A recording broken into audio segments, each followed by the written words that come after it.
Yes, rongera ngo mu buzima busanzwe abakunda kwambara neza batashye ubukwe bw'inshuti zabo ndetse ntekereza ko muri uyu mwaka wa 2025 babonye ibirori bishimishije ndetse harasakara imwe mu myambaro yashimishije benshi cyane bitewe n'ibirori byagiye biba muri uyu mwaka wa 2025.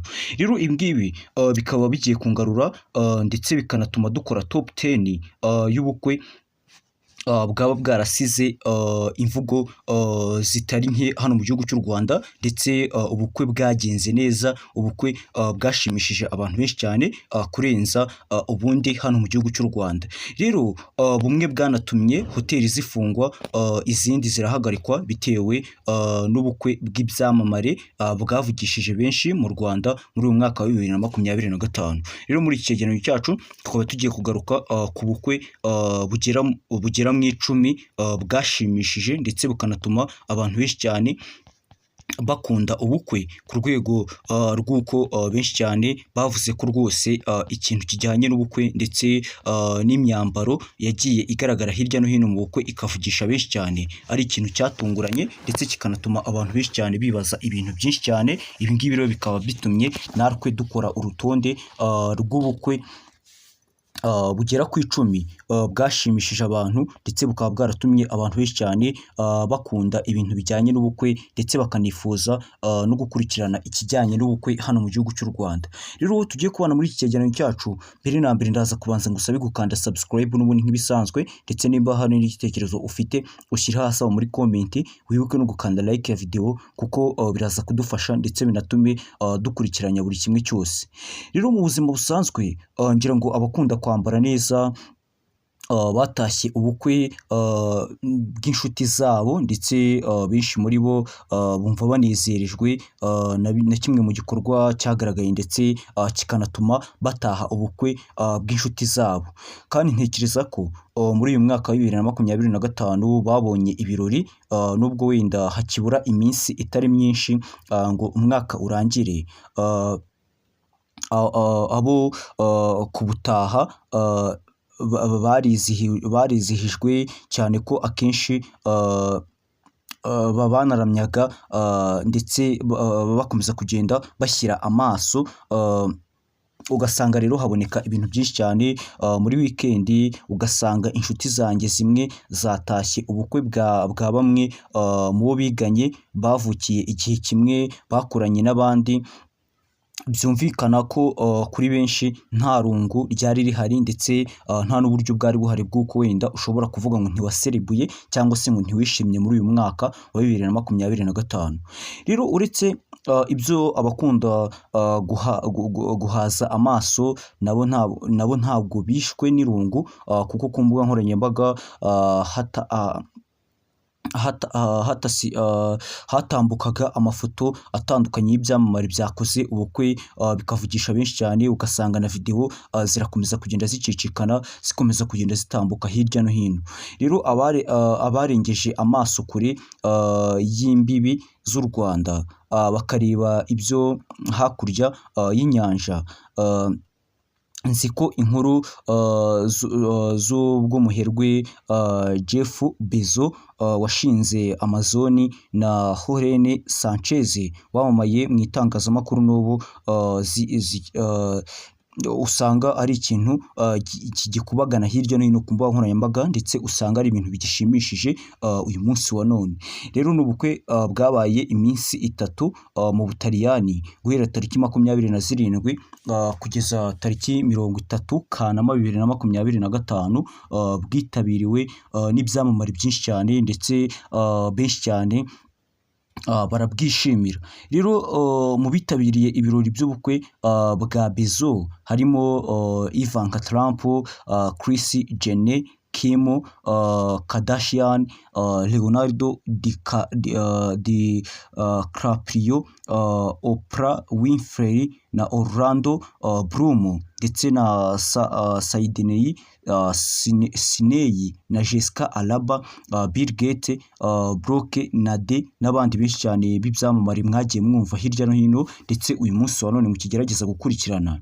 Bavuga ko rwose ubukwe ari ubukwe bwatashywe n'abantu benshi cyane, ndetse bunashimisha benshi cyane.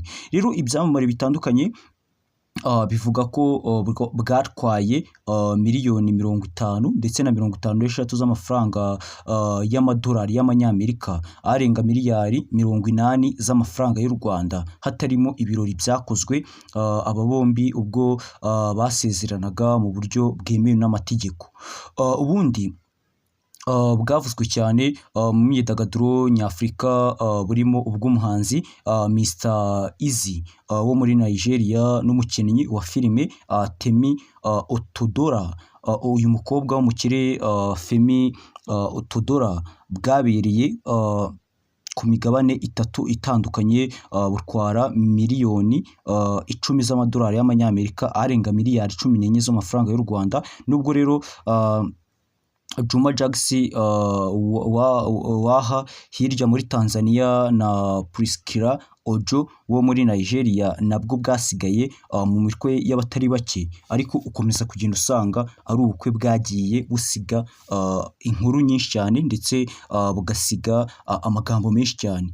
Gusa ntabwo ari ubukwe bwazinduye bwanzinduye, nuko kari agaciyemo naje kwivugira ubwakozwe n'ibyamamare bitandukanye hano mu gihugu cy'u Rwanda, bugasiga benshi bacitse ururondogoro kubera inkuru zabanjirije n'izakurikiye ubwo gutangira, ndetse n'ubwagiye butangira bumeze nk'aho ari imikino. Ugasanga rero ni ubukwe bushimishije, ndetse bunateye n'ihuza abantu benshi cyane.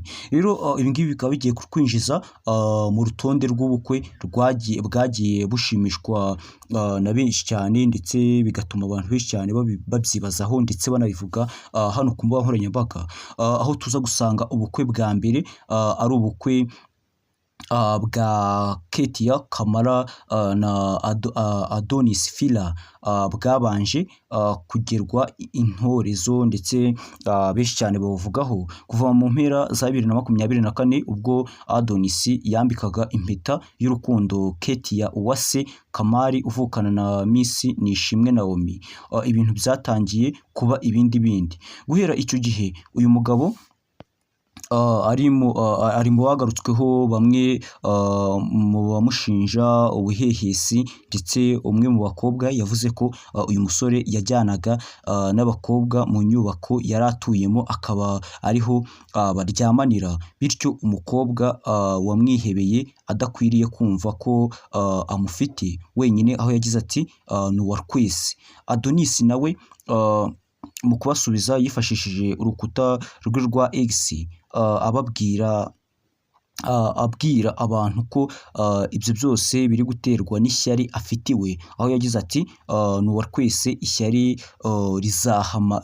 rizabamara ndetse nta n'icyo bizabagezaho. Rero ndi uwa Keti, gusa byageze n'aho hashyirwa hanze amashusho y'ubwambure bivugwa ko ari aya Adonis, kubera uburyo bumvaga hariho iryo shyari, ndetse bumvaga hariho ayo magambo.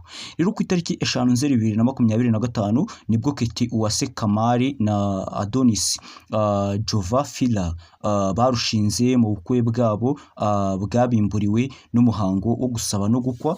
Nyuma yaho bakaza gukurikizaho ibindi bitandukanye. Ibi ngibi rero bikaba byaratumye ubukwe bwabo bugenda neza, ndetse buri kimwe cyose kibasha kuba gihagaze neza.